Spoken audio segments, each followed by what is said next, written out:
There's something most people don't notice until it becomes obvious. Their dog doesn't feel the same way anymore. And the hardest part is that it doesn't happen suddenly. It doesn't change overnight. It happens slowly, quietly, in small details that are easy to ignore at first. But those small changes mean everything. Because your dog doesn't stop feeling, it doesn't stop reacting, it just starts doing it differently. One of the first signs is reduced attention. Your dog may stop following you the way it used to. It may not come as often or stay close the same way. At first, it might seem like independence, like it's just growing or getting used to things. But in reality, it can mean something else. When a dog seeks connection repeatedly and doesn't receive it, eventually, it stops trying the same way. Another sign is avoiding contact. Your dog may move away when you try to touch it, or simply choose distance more often. This isn't random behavior, it's communication. It's a subtle way of saying something doesn't feel right in that moment. And when those moments repeat, distance becomes a pattern. You might also notice changes in body language, things that are easy to overlook.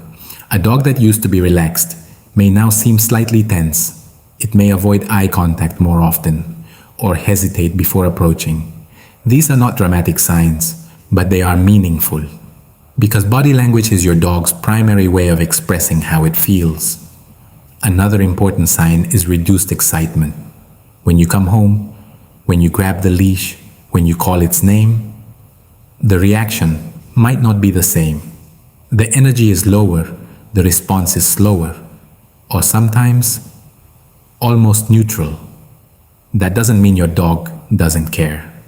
It means the emotional response has changed over time. There's also emotional distance. Your dog may still be around you but not fully engaged. It might stay in the same room but choose a different spot. It might rest further away or not seek interaction the way it once did.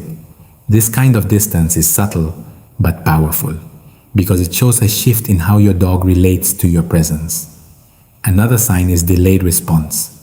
Not because your dog doesn't understand you, but because its level of engagement is different. Commands, calls, or interactions that used to get an immediate reaction now take longer, or sometimes don't happen at all. And this isn't about obedience, it's about connection. And finally, one of the most overlooked signs is increased alertness or tension. Your dog may react more quickly to small sounds, stay more aware of its surroundings, or seem less relaxed overall.